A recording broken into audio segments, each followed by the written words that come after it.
So you can just imagine. At saka ang kagandahan din, nagkaroon din ng improvement doon sa health-seeking behavior ng mga kababayan. Ngayon, malakas ng loob nila na magpatingin. Ngayon, kung may kailangan silang gamot, nakukuha na nila. Ngayon, pag niresetahan sila, inumin mo to for 5 straight days, dahil kailangan mo ito, nakukumpleto na nila yung cycle ng gamot. Hindi yung pagkatapos ng 3 araw, okay na ako, wala na rin akong pambili, hindi ko natatapusin. Na alam ni Dr. Grace, nagkakaroon ng resistance. So, yun po makasama ang program na nilaunch namin na ngayon po ay 7 years na namin ginagawa in Quezon Province. And for the past 7 years, a total of around 344,000 Quezonians has already benefited from the health voucher program. So that's around 50,000 indigent individuals every year ang natutulungan natin. So ito ay individuals ha. Hindi ito yung mga repeat, baka iisipin nyo, baka mayroon naman diyang repeat taon-taon, hindi. Chinek talaga namin yung pangalan isa-isa. So, it's a great equalizer sa community because you're really providing assistance. And it also helps a lot in governance. Sa level ng barangay captain, sa level ng mayor, sa level ng governor. Marami sa mga barangay captains namin, para lang matiyak na yung binigyan nila ay karapat-dapat, pumupunta muna sa ospital para siguraduhin kung magkano yung hospital bill ng may sakit. And that will determine kung magkano yung pa ng itutulong niya. So, pati yung closeness ng community spirit sa barangay, napapalakas din ng health coupon program. So basically yun yung rough estimate ng health coupon program. Question? Yes, follow-up question po. We already have a point-of-care program of the DOH and the point of service that they'll be implementing. Yes, and the no-balance billing. So how does that complement? Okay, very good question. Yeah. Very good question. I think this is more sa side ng PhilHealth. Marami kasi ding mga how do you say it in okay.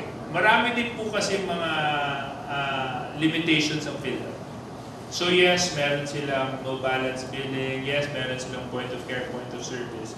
But there are other expenditures na hindi covered ng policy ng PhilHealth na sinasagot na rin ng health coupon. Okay. Also, hindi naman lahat ngayon ay PhilHealth member. Ang dami pa namin mga kababayan na hindi PhilHealth member. Can you imagine, I'm not talking about PhilHealth, but can you just imagine, every month, hindi bababa sa 800 Quezonians ang ino-enroll namin sa PhilHealth. So sabihin na natin may 4P, sabihin na natin may universal healthcare, sabihin na natin lahat ng senior citizen may PhilHealth. Kaso lang ang tanong, bakit nag-enroll pa ang probinsya namin nang hindi bababa sa 800? At ito yung 800 na pumupunta sa ospital. Kasi ang ginagawa namin in Quezon, pag wala kang PhilHealth, pagpasok mo sa ospital, automatic enroll ka na agad namin. Diba? Point of care. And that's 800. Now, okay, doon sa ina-enroll namin na nakakakuha ng PhilHealth, a lot of times, lalabas sila na ang bill nila ay lampas doon sa sinasagot ng PhilHealth.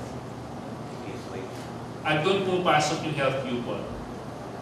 But previous to point of care, previous to point of service, this was their saving grace. Nung wala pa talagang improvement doon sa PhilHealth. But ngayon, they complement each other a lot. Yeah. Tapos, actually, Grace and Roma will further expound. Ang isa din mga nakikita namin limitations doon sa PhilHealth ay yung number of pregnancies.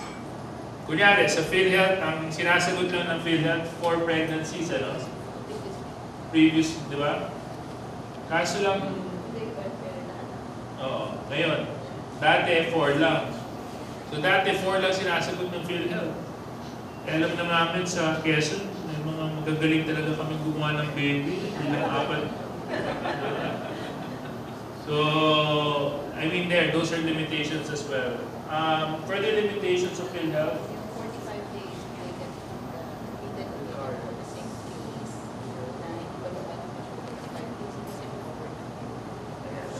So Grace, I'll let Grace explain it. No? Doon po sa limitations ng PhilHealth, wherein po ang aming health coupon ay nagko-complement is yung kung hindi naman may iwasan na yung pasyente will be coming back to the hospital with the same diagnosis, lalo na po yung mga pneumonia, yung ating pagtatae, na hindi na po kaya i-cover ng PhilHealth. Kasi po di po ba meron silang grace period na if you have the same diagnosis, hindi ko cover. Another po is yung referral. So marami po sa amin ng hospitals is level 1 or primary healthcare facility and they need to refer. So itatanong ng aming cashier or ng aming sa accounting office, i-cover po ba natin ito ng PhilHealth? Or doon na po kayo sa bigger hospital i-cover? Kasi hindi po siya pwedeng cover in 2 hospitals. So papipiliin po ang pasyente. So if they would say, ay dito po i-cover natin ang health coupon para pagdating niyo po sa ating level 2 hospital or the bigger hospital, ay magamit niyo po yung PhilHealth kasi mas malaki yung coverage. So they complement. At may dagdag ko lang, no? Ang isa ding nakita namin na malaki, yung mga dinadialysis. So, of course, yung PhilHealth may limitations din kung ilan lang ang sasagutin nila. So, sa amin, kung ano man ang pagkukulang nun, napupunuan ng health coupon. So, that's a very good question. Actually, what we see now is our health coupon working well with the PhilHealth program. So yung mga hindi kaya sagutin ng PhilHealth, natutugunan ng health coupon. But ang nakakagulat is, even though PhilHealth has improved their package and their policy, hindi bumababa yung utilization ng coupon namin. In fact, dumadagdag pa eh. Diba? So that begs the question. So, kaya pag kami, kausap namin yung PhilHealth, parati kami may mga bagong ideas na pinopropose sa kanila para mapaganda naman yung package, para mas maraming makover, para mas maraming matulungan. Kasi ang logic doon is, pag gumantay yung PhilHealth, dapat kumukonti na yung demand ng coupon. So, hindi. Ngayon, kakaubusan pa. Kakaubusan. Good afternoon po. I would like to be aware ng sana siyang regarding that part, kung yung mga tao, yung bibigyan niya, how much talaga ang mabigay ng kapitan? Actually, alam niyo po, it really depends sa pangangailangan ng pasyente. May mga experiences kami na umabot sa hanggang 8,000. But tulad nga na sinabi ko, with the advent of PhilHealth, that PhilHealth is able to address a lot of the expenses ng isang pasyente. Yung difference nun, naibibigay na ng health coupon. As much as possible, the barangay captain follows the essence of the program. So it's assistance. It's not meant to address everything. So, kasi hindi lang naman, like what I said, no, hindi lang naman isa yung nagkakasakit sa isang barangay na dapat maski pa paano na i-distribute ko rin equitably yung assistance sa lahat ng nangangailangan. Especially doon sa walang-wala. So, I understand na 50,000 lang ang coverage niyan. Per year. So, taking kung ganun kadami ang barangay mo, where can the budget be, kuha natin ng budget? Saan kunin ang budget para dyan?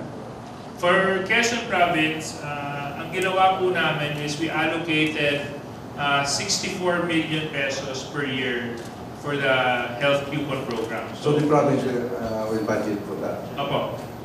Wala po ito sa general fund ng provincial government of Quezon. So kami, nag-allocate ng pera para sa health coupon namin. Tapos ito po yung ibinibigay namin sa mga kapitan for distribution para sa mga Ayuda. But okay, there are two very special features ng coupon. Unang-una, it's corruption-free. Bakit? Bagamat meron siyang halagang pera, you cannot use it for any other purpose other than medical needs. So hindi mo siya pwedeng gamitin pambayad sa tricycle. Though sinubukan na sa amin to, ano. Meron pang nagsububok na bumili ng gamot sa mercury drug. So hindi rin. Talagang pang-hospital lang. So meaning, doon mo na siya pwedeng gamitin.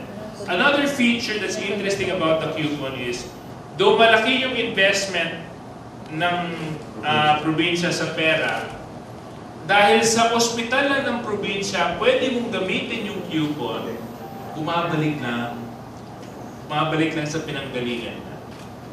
So, yun yung kagandahang feature ng coupon. So, nakatulong ka na sa tao, napalakas mo pa yung mga ospital mo, tapos, one way or the other, nakatulong ka pa sa provincial government. Para yung cycle. Kaya salamat po. Salamat po. Daghang salamat. Thank you. Another question, Ms. Joy Enoch, the anchor of Energy Balita. Suarez and Good afternoon, Governor. May nakitang problema if the hospital are not complete in medicines. So yung indigent, bumili na lang sa labas. At hindi naman magamit yung coupon natin. So paano yan? What's your reaction? Yeah, actually, that's a very excellent question because ang isang positive effect ng coupon is, as a local government unit, you will be forced to improve your facilities, your medicines, and your services. Why? Because the demand for this will increase. The demand for this will increase. Siyempre, kung ako yung governor, ayoko namang sabihin, ito namang project ni Gopal. Bigay ng coupon kasi hindi naman namin magamit dun sa ospital niya kasi wala doon.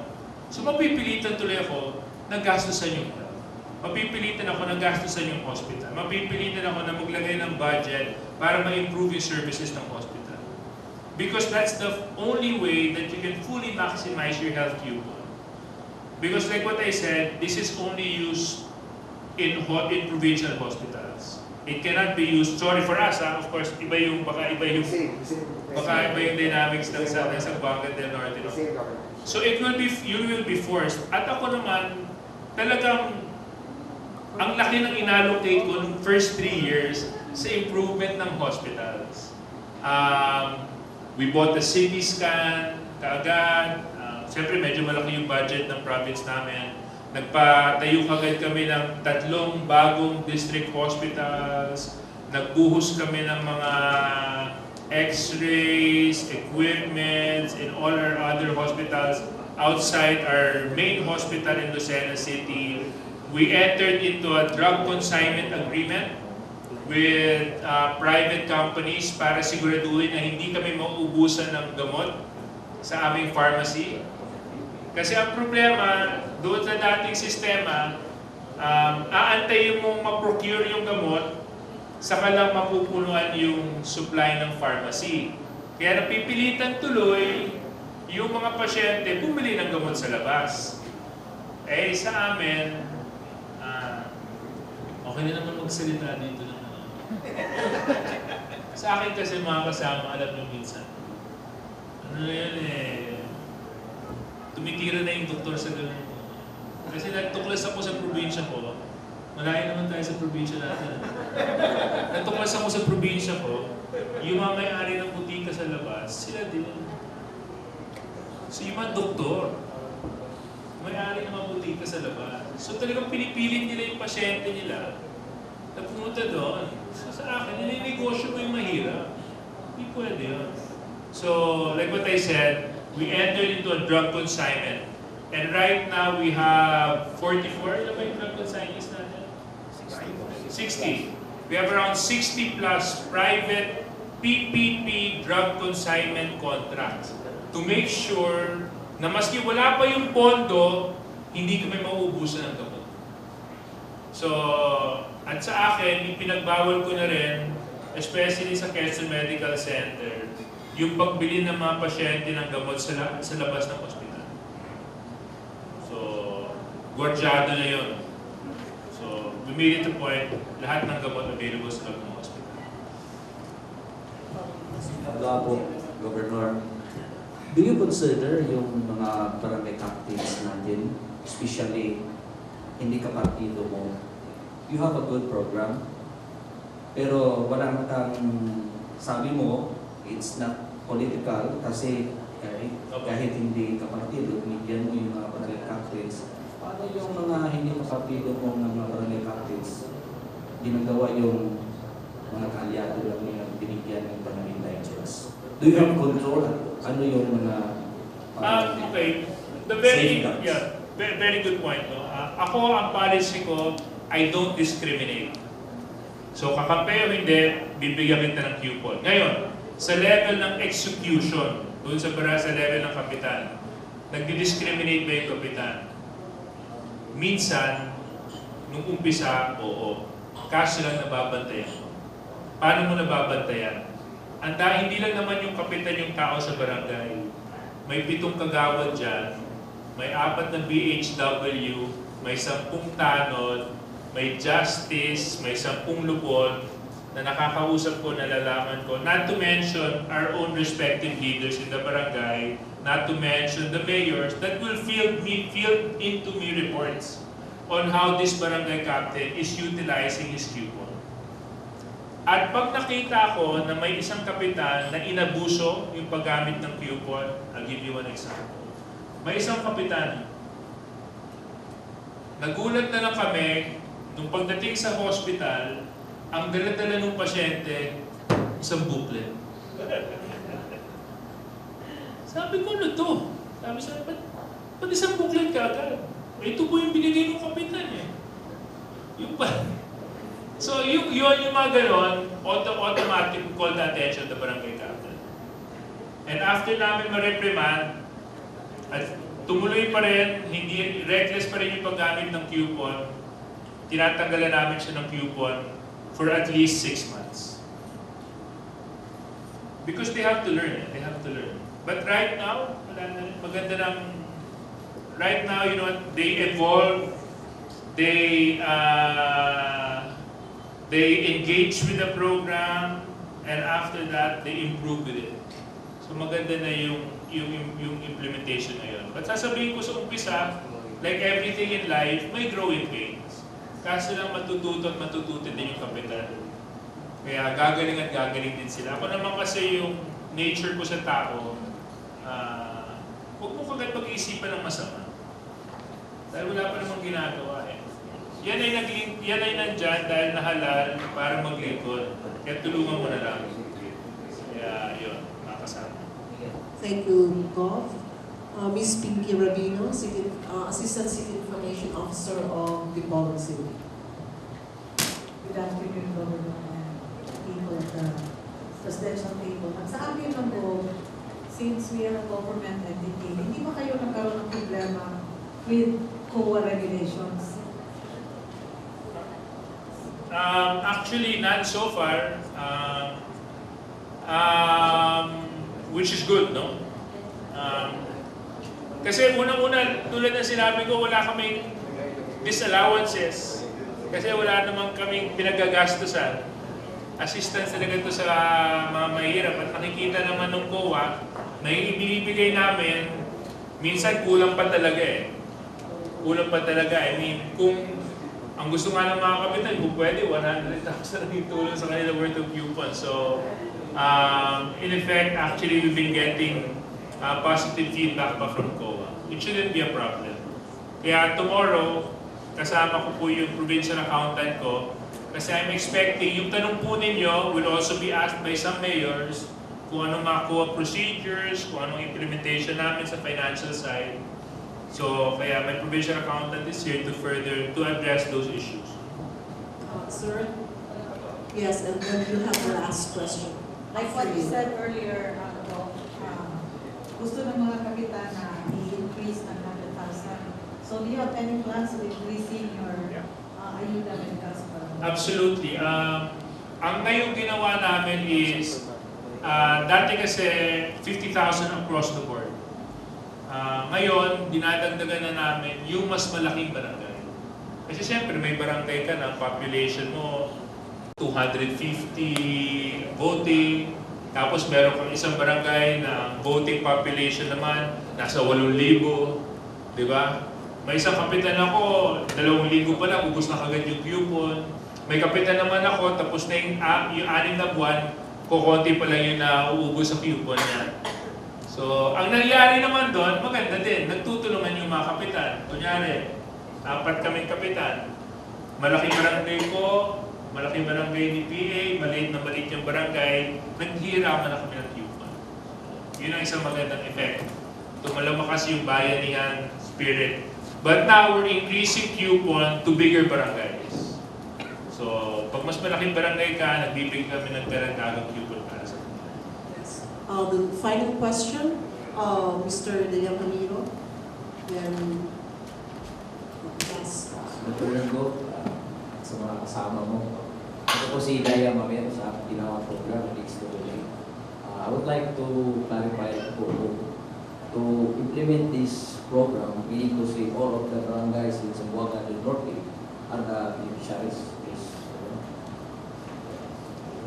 Actually, sa amin, no, of course, I'll pass it on to Joey as administrator, but I'm on my last term, so I'll just apply na lang as executive assistant ni Joey pagkatapos ko mag-graduate.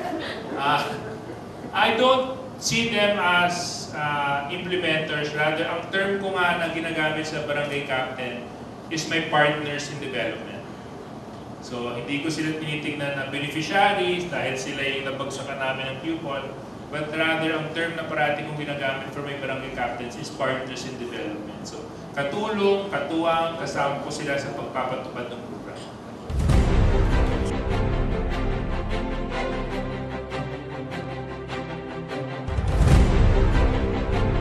Kapitolyo para sa tao. Mapakinggan at mapanood mula Lunes hanggang Biyernes, alas 8 hanggang alas 9 ng umaga. Tuwing Martes at Huwebes, makakasama nyo sina Maria Janet Eneblazo at Dr. Grace Santiago.